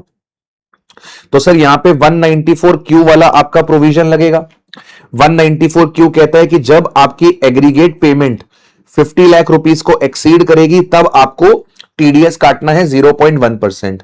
तो पहली पेमेंट आपने 24 लाख की करी तो एग्रीगेट 24 लाख है, यहां पे कोई टीडीएस नहीं कटेगा, फिर आपने 31 लाख की पेमेंट करी तो 31 लाख की पेमेंट करी तो यहां पे 55 लाख हो गया। अब जब 55 लाख हो गया तो यहां पे 5 लाख का 0.1% का टीडीएस कटेगा। 50 लाख के ऊपर टीडीएस कटना है तो 5 लाख का 0.1%, इट विल कम टू 500। इसके बाद यहां पे आपने 29 लाख की पेमेंट करी तो आपका एग्रीगेट तो ऑलरेडी एक्सीड अब हो ही चुका है, तो अब इस एंटायर 29 लाख पे आपको 0.1% का टीडीएस लगेगा। 29 लाख पे 0.1%, 2900। तो जो टोटल आपका टीडीएस कटेगा दैट विल बी 3400। 3400 का आपका यहां पे टीडीएस कटेगा। सॉल्यूशन फाइल में आपको दिखाता हूं, यहां पे देखिए 22 अगस्त को 500 का टीडीएस, 18 नवंबर को 2900 का टीडीएस, टोटल टीडीएस आपका 3400 का कटेगा। इसके बाद अगला पॉइंट निकल कर आता है, एबीसी टेक्नोलॉजीज है, इसने 42,000 रुपीज की सिटिंग फीस दी है अपने डायरेक्टर को। तो सर डायरेक्टर के केस में 194J का टीडीएस कटता है और 50,000 की जो लिमिट है 194J के अंदर वो डायरेक्टर की पेमेंट पे नहीं लगती, तो आपको इस 42,000 पे 10% का टीडीएस काटना पड़ेगा यानी कि 4200 रुपीज का टीडीएस आपका कटेगा, 4200 का टीडीएस आपका कटेगा, ये देखिए। ठीक है, इसके बाद अगला क्वेश्चन आता है, गवर्नमेंट ऑफ राजस्थान ने आपको 4,80,000 रुपीज का कॉम्पनसेशन दिया है कंपलसरी एक्विजिशन पे। तो हमारे पास एक सेक्शन होता है 194LA, वो कहता है कि जब कॉम्पनसेशन 5 लाख को एक्सीड करेगा तब आपको टीडीएस काटना होता है। तो 194LA कहता है कि जब आपका कॉम्पनसेशन एक्सीड करेगा 5 लाख को तब टीडीएस काटना होता है। यहां पे 480 का कॉम्पनसेशन है, मतलब 5 लाख रुपीज एक्सीड नहीं हो रहा, देयरफॉर यहां पर आपको कोई टीडीएस काटने की जरूरत नहीं है अंडर सेक्शन 194LA। इसके बाद अगला क्वेश्चन आपके पास आता है क्वेश्चन नंबर 9। क्वेश्चन नंबर 9 आपसे क्या कहता है, मिस्टर समर एक 62 ईयर ओल्ड रेसिडेंट इंडिविजुअल है, ऑपरेट करते हैं ये अपने पास एक small retail shop. For the previous year 25-26 Samar furnish the following information. कह रहा है कि समर ने चूज किया है to file the return under the default regime, default regime में देना चाहते हैं।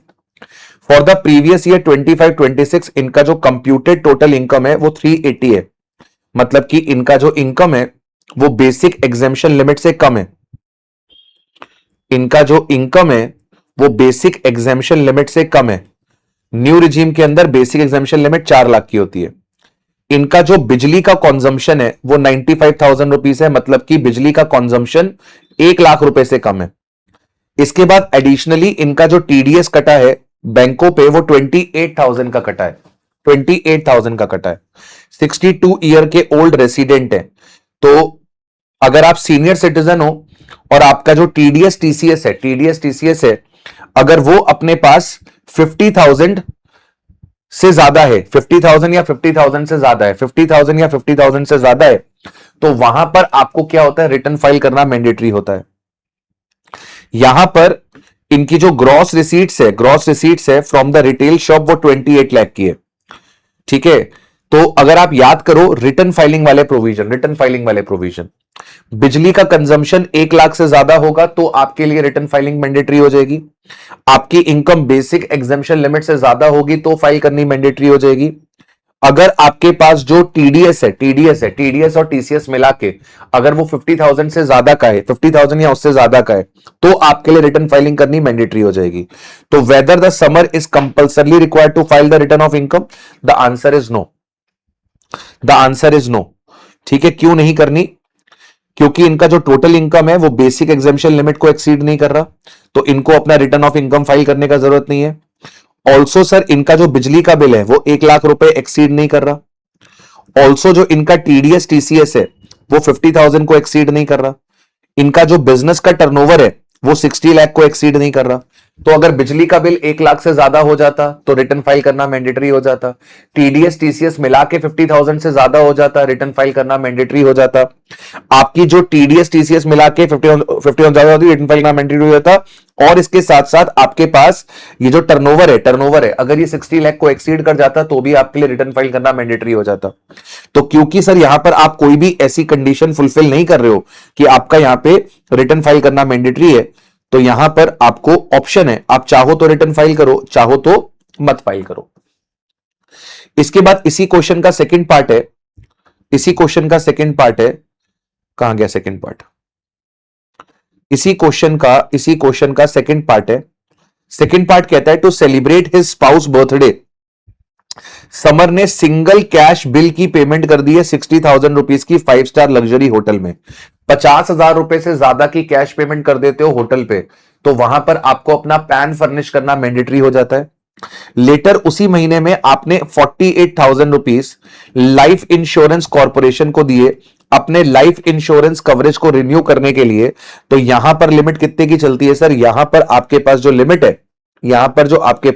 है वो कितने की चलती है, वो आपके पास 50,000 की चलती है, 50,000 की चलती है। ठीक है, तो एलआईसी के केस में जब 50,000 से ज्यादा का प्रीमियम दोगे, एलआईसी के केस में जब 50,000 से ज्यादा का प्रीमियम दोगे तो ही आपको पैन देना है, मतलब आपको एलआईसी में अपना पैन देने की जरूरत नहीं है। लेकिन 5 स्टार होटल में आपने कैश में पेमेंट कर दी है 50,000 से ज्यादा, तो वहां पर आपको अपना पैन फर्निश करना क्या हो जाएगा, मैंडेटरी हो जाएगा। तो थ्योरेटिकल क्वेश्चन है, बेकार है, देख लेना अपने आप। चलिए इसके बाद आ जाता है आपके पास क्वेश्चन नंबर 10। क्वेश्चन नंबर 10 आखिरी क्वेश्चन है और इसके अंदर हमें क्या निकालनी है सर? टोटल इनकम निकालनी है और टैक्स लायबिलिटी निकालनी है। तो मैं टैक्स लायबिलिटी नहीं निकलवाऊंगा, वो आप लोग खुद निकालेंगे, राइट? इतने आप समझदार हो, आप टैक्स लायबिलिटी निकाल लोगे। तो यहां पे हम टोटल इनकम कैलकुलेट करेंगे और हमें दोनों रिजीम से यहां पे कैलकुलेशन करनी है। हमें डिफॉल्ट और ऑप्शनल रिजीम दोनों से टोटल इनकम जो है वो अपने पास कैलकुलेट करके चलनी है। तो मैं क्या कर रहा हूं, पहले ओल्ड से निकाल रहा हूं और ओल्ड से निकालने के बाद, ओल्ड से निकालने के बाद मैं न्यू से निकाल दूंगा, ठीक है? ओल्ड से निकालने के बाद मैं यहां पे न्यू से आपके पास इसको सॉल्व कर दूंगा, ठीक है? चलिए, तो हम लोग क्वेश्चन नंबर 10 करने जा रहे हैं। क्वेश्चन नंबर 10 करने जा रहे हैं आरटीपी सितंबर 2026। आरटीपी सितंबर 2026। आरटीपी सितंबर 2026 का हम लोग क्वेश्चन करने जा रहे हैं, ठीक है? चलिए, हम लोग टोटल इनकम कैलकुलेट करेंगे, कैलकुलेशन ऑफ टोटल इनकम, और ये हम टोटल इनकम निकाल रहे हैं पहले ओल्ड रिजीम में, ओल्ड रिजीम, ठीक है?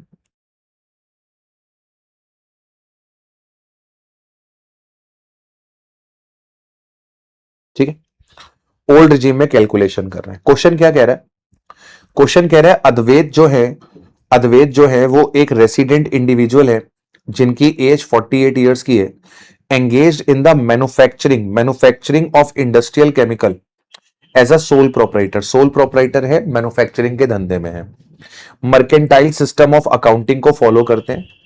इनका जो नेट प्रॉफिट है as per books of accounts वो 25 लाख रुपीस का है, after crediting and debiting the following items. After crediting and debiting the following items, ठीक है?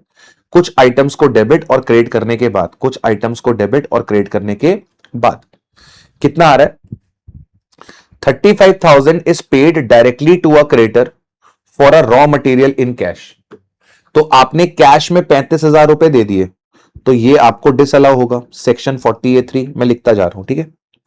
तो मेरे पास जो नेट प्रॉफिट आ रहा है, मेरे पास जो नेट प्रॉफिट आ रहा है, नेट प्रॉफिट 25 लाख रुपीस का आ रहा है, और हमने ना पेमेंट करी है क्रेडिटर को फॉर द, पेमेंट करी है क्रेडिटर को for the raw material in cash.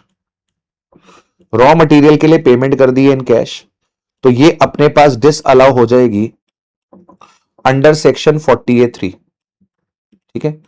ये डिसअलाउ हो जाएगी अंडर सेक्शन 40A3। 35,000 रुपीज आपने पे कर दिए हैं, तो ये 35,000 यहां पर आ जाएंगे। आगे क्या कह रहा है? आगे कह रहा है कि आपकी जो ग्रॉस इंटरेस्ट रिसीव हुआ है आपको on the corporate bonds amounting to 20,000, तो आपको इंटरेस्ट ऑन बॉन्ड्स आया है, वो आपके इनकम में क्रेडिट हो रखा है। Interest on bonds other source की इनकम है, अदर सोर्स की इनकम है, ये बिजनेस इनकम नहीं है। तो बिजनेस के प्रॉफिट्स में से इसको हटाना पड़ेगा, बिजनेस के प्रॉफिट्स में से इसको हटाना पड़ेगा। आगे क्या कह रहा है? आगे कह रहा है आपने कंट्रीब्यूशन करा है of 150 made to an approved university for the social science scientific research, for the social science research. तो राजा बेटा आपको याद होगा कि ओल्ड रिजीम में, ओल्ड रिजीम में ये खर्चा अलाउड होता है अंडर सेक्शन 35, ये खर्चा अलाउड होता है अंडर सेक्शन 35। इसका मतलब ये वैलिड खर्चा है जो आपके पीएल में पड़ा हुआ है, इसका मतलब ये वैलिड खर्चा है जो आपके पीएल में पड़ा हुआ है, आपको इसका कोई ट्रीटमेंट नहीं करना ओल्ड रिजीम में। ओल्ड रिजीम में जब हम न्यू रिजीम से क्वेश्चन को सॉल्व करेंगे तो हम इस खर्चे को डिसअलाउ कर देंगे। जब न्यू रिजीम से इनकम कैलकुलेट करेंगे तो इस खर्चे को डिसअलाउ कर देंगे। ओल्ड रिजीम में ये वैलिड खर्चा है। आपने कमीशन चार्जेस पे करे हैं 2 लाख रुपए के लोकल सेल्स एजेंट को, और उस पर आपने टीडीएस नहीं काटा, तो अगर आपने टीडीएस नहीं काटा कमीशन पे तो 30% डिसअलाउ हो जाएगा। Payment of commission, payment of commission without TDS, payment of commission without TDS, तो यहां पर आपका 30% डिसअलाउ कर दिया जाएगा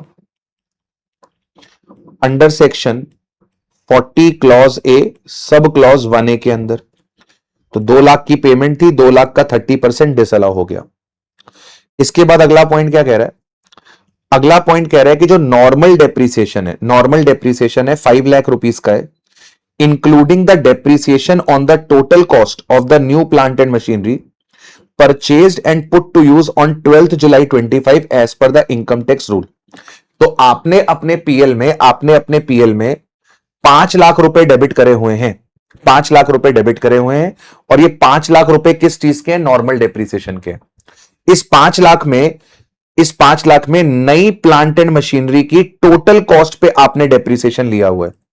तो एज ऑफ नाउ ये एंट्री मेरे को ठीक लग रही है, इसमें मुझे कोई प्रॉब्लम नहीं लग रही। अगली एंट्री क्या कहती है?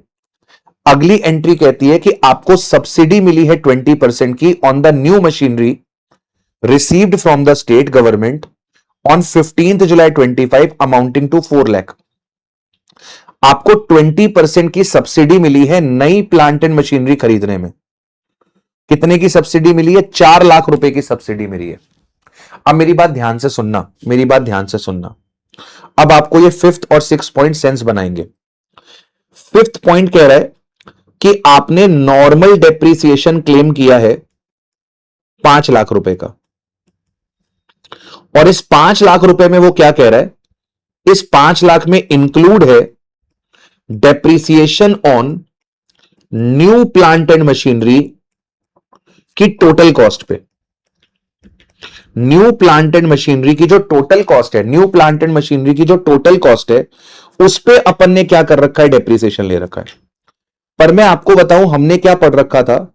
हमने पढ़ रखा था कि सर आपको जो डेप्रीसिएशन मिलेगा वो किस पे मिलेगा?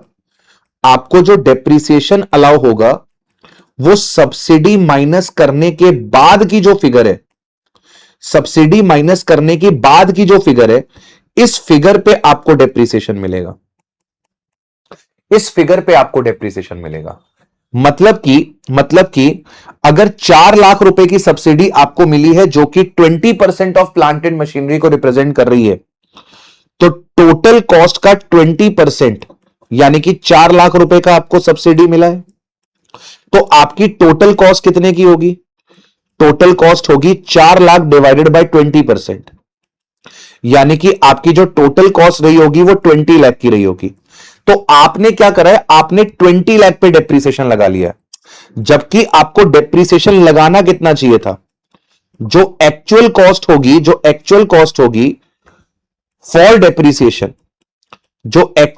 होगी फॉर डेप्रीसिएशन, वो होगी 20 लाख माइनस 4 लाख। आपको डेप्रीसिएशन लेना चाहिए था 16 लाख पे, पर आप डेप्रीसिएशन लेकर बैठे हो 20 लाख पे, तो आपने 4 लाख रुपए पे ज्यादा डेप्रीसिएशन ले रखा है। 4 लाख पे ज्यादा डेप्रीसिएशन। प्लांट एंड मशीनरी का डेप्रीसिएशन रेट 50% होता है, तो आपने 4 लाख पे 15% यानी कि 60,000 रुपए का एक्सेस डेप्रीसिएशन लिया हुआ है। तो जो आपने एक्सेस डेप्रीसिएशन लिया हुआ है वो एक्सेस डेप्रीसिएशन रिवर्स करना पड़ेगा। जो एक्सेस डेप्रीसिएशन है वो आपको रिवर्स करना पड़ेगा। 4 लाख का 15%, यानी कि 60,000 रुपए आपने ज्यादा डेप्रीसिएशन क्लेम किया हुआ है, ये 60,000 का डेप्रीसिएशन आपको रिवर्स करना पड़ेगा। इसके अलावा ये जो सब्सिडी आपको मिली है 4 लाख की, ये आपने अपने पीएल में क्रेडिट कर रखी होगी। ये पीएल में क्रेडिट नहीं होनी चाहिए थी, ये असेट में से माइनस होनी चाहिए थी। तो आपने 4 लाख रुपए अपने पीएल में गलत क्रेडिट करे हुए हैं। सर ये कहां लिखा हुआ है कि हमने 4 लाख रुपए क्रेडिट करे हुए हैं? अरे राज्य, यहां पे लिखा हुआ है ना कि ये जो 25 लाख रुपए आ रहा है, ये आफ्टर डेबिटिंग और क्रेडिटिंग आ रहा है। सब्सिडी आपको मिली है तो बट ऑब्वियस है आपने इसे पीएल में क्रेडिट ही किया होगा, जो कि पीएल में क्रेडिट नहीं होनी चाहिए थी। सब्सिडी को टोटल कॉस्ट में से माइनस होना चाहिए था, डेप्रीसिएशन के लिए एक्चुअल कॉस्ट आनी चाहिए थी। तो आपने क्या किया? सब्सिडी को टोटल कॉस्ट में से माइनस नहीं किया हुआ, आपने टोटल कॉस्ट पे डेप्रीसिएशन लिया हुआ है, और आपने पीएल की क्रेडिट साइड पर सब्सिडी लिखी हुई है। तो पीएल की क्रेडिट साइड पे गलत सब्सिडी लिखी हुई है, उसको हटाओ, सब्सिडी को कॉस्ट में से माइनस करो, असेट की कॉस्ट में से माइनस करो और फिर डेप्रीसिएशन लो। ठीक है, अच्छा। इसके बाद आपने अगर नोटिस किया हो तो हमारा असेसी मैन्युफैक्चरर है, मैन्युफैक्चरर को एडिशनल डेप्रीसिएशन भी मिलता है और हमने एडिशनल डेप्रीसिएशन पीएल में डेबिट नहीं किया हुआ है। Additional depreciation on new plant and machinery is allowed to assessee engaged in manufacturing. जो असेसी एंगेज्ड है इन मैन्युफैक्चरिंग उनको मिलेगा 3,20,000 का 20%। ये एडिशनल डेप्रीसिएशन आपको यहां पर, सॉरी 320 लिख दिया मैंने, 16 लाख का 20%। न्यू मशीन कितने की थी? न्यू मशीन 16 लाख की थी, 16 लाख का 20%, आपको 3,20,000 का एडिशनल डेप्रीसिएशन मिलेगा। ये एडिशनल डेप्रीसिएशन आपने डेबिट नहीं किया हुआ है पीएल में, ये आपने डेबिट नहीं किया हुआ है पीएल में, इसे आपको डेबिट करना पड़ेगा। तो आपने सब्सिडी गलत रिकॉर्ड करी हुई है, सब्सिडी को हटाना पड़ेगा, सब्सिडी को हटाना पड़ेगा। एडिशनल डेप्रीसिएशन आपने नहीं लिया हुआ है, एडिशनल डेप्रीसिएशन आपको क्लेम करना पड़ेगा। 16 लाख पे क्यों लिया है? क्योंकि actual cost for the purpose of depreciation 16 lakh ही आएगी। ठीक है, आगे क्या कह रहा है?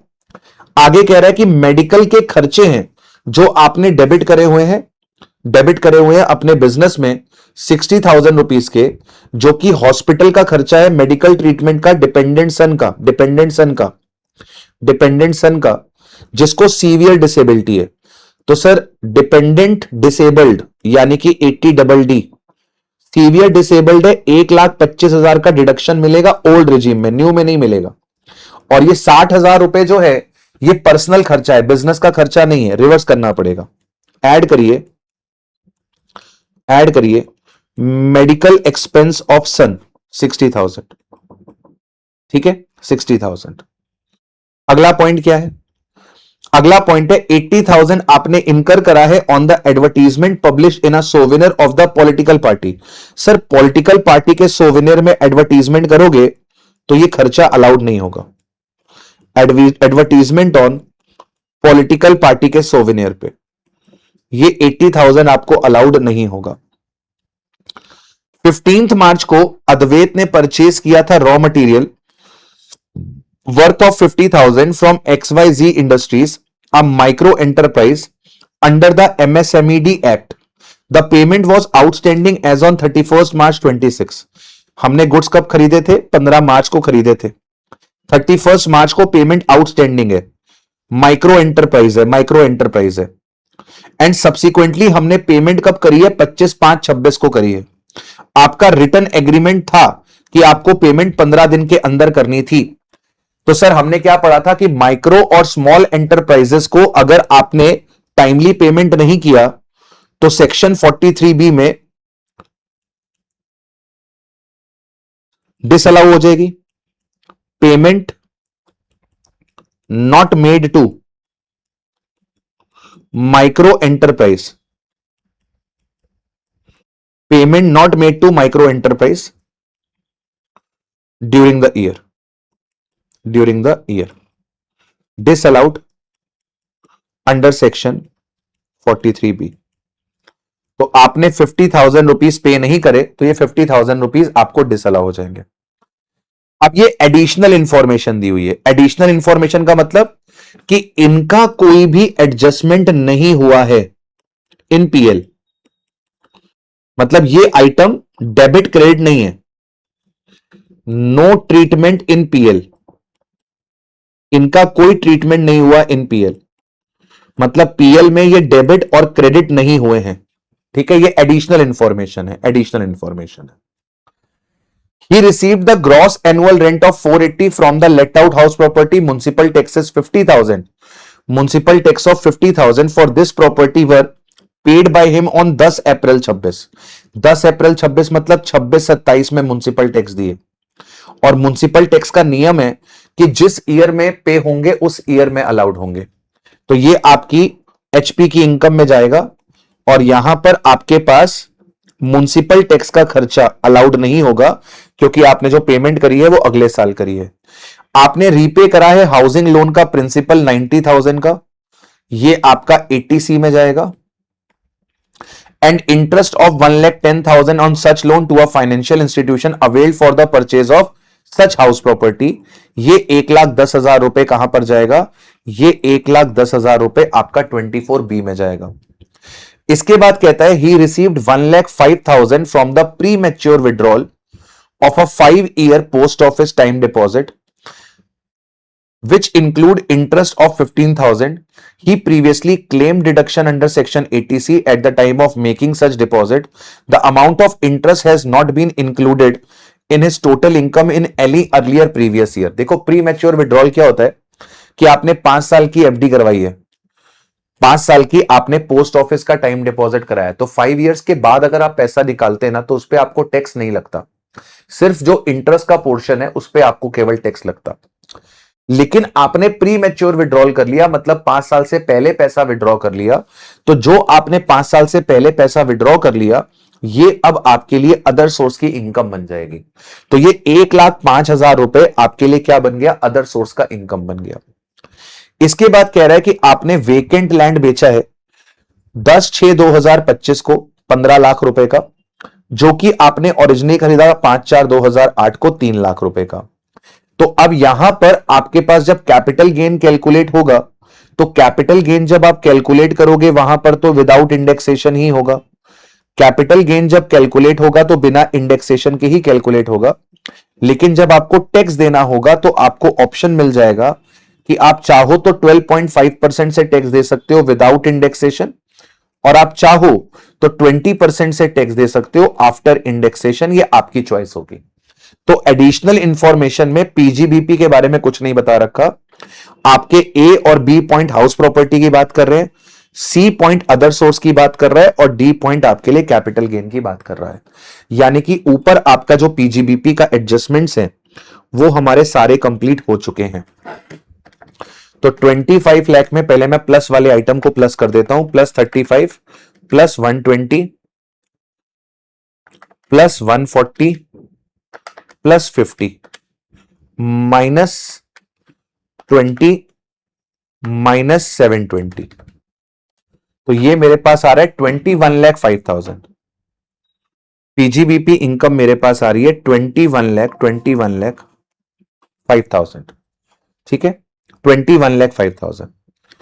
25 +35 -20 +1 25 लाख +35,000 -20,000 +120 -4 लाख -320 +190, 21,05,000। अब अगर मैं एचपी इनकम की बात करूं तो एचपी इनकम में मेरे पास क्या क्या आ जाएगा? जीएवी में मेरे पास आ जाएगा जितना आपको रेंट मिल रहा है, रेंट आपको मिल रहा है 480 रेंट आपको मिल रहा है 480। म्युनिसिपल टैक्स आपने पे नहीं करे तो वो आपको अलाउड नहीं होंगे। आपका एनएवी आ जाएगा 480, माइनस कर दीजिएगा 30% का स्टैंडर्ड डिडक्शन, और माइनस कर दीजिएगा interest on capital borrowed. Interest on capital borrowed I think आपका 1,10,000 रुपए का था, 1,10,000 रुपए का था, 1,10,000, 1,10,000। तो यहां पे आपका 1,10,000 माइनस हो जाएगा। तो 480 में से 30% जाएगा और 110 जाएगा, आपके पास 2,26,000 आ जाएगा, आपके पास 2,26,000 आ जाएगा। ठीक है, अच्छा, एचपी का काम हो गया। अदर सोर्स की बात करूं तो अदर सोर्स में आपके पास प्री मैच्योर विड्रॉल था, प्री मैच्योर विड्रॉल था, तो प्री मैच्योर विड्रॉल आपके पास 1,05,000 रुपए का था, और आपके पास इंटरेस्ट ऑन बॉन्ड्स था, आपके पास इंटरेस्ट ऑन बॉन्ड्स था, इंटरेस्ट ऑन बॉन्ड्स आपके पास कितने का था? 20,000 का। तो आपके पास अदर सोर्स में 125 की इनकम आ जाएगी, और कैपिटल गेन की अगर आप बात करते हो तो कैपिटल गेन में full value of consideration minus cost of acquisition. Full value of consideration आपके पास था 15 लाख का, कॉस्ट ऑफ एक्विजिशन है 3 लाख का, 3 लाख का। तो यहां पे आ जाएगा 15 लाख, इधर आ जाएगा आपके पास 3 लाख, 12 लाख रुपए का आपके पास लॉन्ग टर्म कैपिटल गेन आ जाएगा। इस 12 लाख पे आपके पास दो ऑप्शन निकल कर आ जाएंगे, ठीक है। इनको प्लस करेंगे तो हमारे पास जीटीआई आ जाएगी। तो जीटीआई हमारे पास आ रही है 226 प्लस 21,05,000 प्लस 125 प्लस 12 लाख, ये आ रही है 3656। ये आ रही है आपके पास 3656। 3656 में से अब आपको डिडक्शंस मिलेंगी। 80C में आपके पास 90,000 का था प्रिंसिपल का, 80DD में आपके पास था 125 का। ये दो मुझे याद थी। इसके अलावा आई डोंट थिंक सो कि आपको और कोई डिडक्शन यहां पर मिलने वाली है। इसके अलावा और कोई डिडक्शन आपके पास यहां पर नहीं है। दो ही डिडक्शन थी, दो ही डिडक्शन थी, दो ही डिडक्शन थी। तो 90 प्लस 125 मिला के आ गया 215। तो आपकी जो टोटल इनकम आएगी ओल्ड रिजीम में माइनस 215, ये आपके पास 3441 की आ जाएगी। ओल्ड रिजीम में आपकी टोटल इनकम 3431 की आ जाएगी। अब यहीं पे जब मैं न्यू रिजीम में जाऊंगा तो कहां पे फर्क आ जाएगा? न्यू रिजीम में आप क्या करो, जो भी जीटीआई आ रही है एज पर ओल्ड रिजीम उसको पकड़ लो। ओल्ड रिजीम के हिसाब से जीटीआई आ रही है 3656। अब मैंने क्या कर रखा है, इसमें एडिशनल डेप्रिसिएशन माइनस कर रखा है, तो आप एडिशनल डेप्रिसिएशन प्लस कर दो। ओल्ड रिजीम में एडिशनल डेप्रिसिएशन मिलता है, न्यू में नहीं मिलता। और जो आउटसाइड एजेंसी को आपने कंट्रीब्यूशन किया था सोशल साइंस की रिसर्च के लिए, उसे आप ऐड कर दो, जो कि है 150। यही दो फर्क है और कोई फर्क नहीं है। यही दो फर्क है और कोई फर्क नहीं है। तो 3656 प्लस 320 प्लस 150 4126। तो मेरे हिसाब से न्यू रिजीम के अंदर जो इनकम आनी चाहिए वो 4126 आनी चाहिए। एक बार चेक कर लेते हैं। न्यू रिजीम में जो आनी चाहिए दैट शुड बी 4126। जी हां, 4126 आ रही है, 4126 आ रही है, ठीक है। अब इसमें कैपिटल गेन बस आपकी स्पेशल इनकम है, वहां पे आपके पास ऑप्शन आ जाएगा, बिना इंडेक्सेशन के दे सकते हो 12.5%, विद इंडेक्सेशन के दे सकते हो 20%, ठीक है। बाकी सारी इनकम आपकी नॉर्मल इनकम है जो स्लैब रेट के हिसाब से आपकी टैक्सेबल हो जाएगी। और अगर आप ओल्ड रिजीम में जाते हो तो ओल्ड रिजीम में आपका आंसर आएगा 3441, जो कि हमारा भी आ रहा है 3441। अब इस 3441 में आपके पास 12 लाख रुपए जो है, 12 लाख रुपए जो है वो स्पेशल इनकम है, उस पर वही 12.5% या 20%, और जो बाकी इनकम है उस पर आपको स्लैब के हिसाब से टैक्स देना पड़ेगा। राइट, आई होप आपको समझ में आया होगा। राइट, ये हमने कवर अप कर लिया हमारा जो टैक्सेशन वाला पार्ट था। जीएसटी वाला जो पार्ट है राज्य, जैसा मैंने आपको बोला कि मैं आपके लिए जीएसटी का एक क्वेश्चन मैराथन लेके आने वाला हूं। जीएसटी का मैं आपके लिए एक क्वेश्चन मैराथन लेके आने वाला हूं। इस क्वेश्चन मैराथन के अंदर मैं ये वाला जो आरटीपी है ना उसको वहां पे कवर कर लूंगा, ठीक है। राइट, आई होप आपने सेशन को एंजॉय किया होगा। Right, see you guys very soon, till then take care of yourself, bye to all, have a nice day.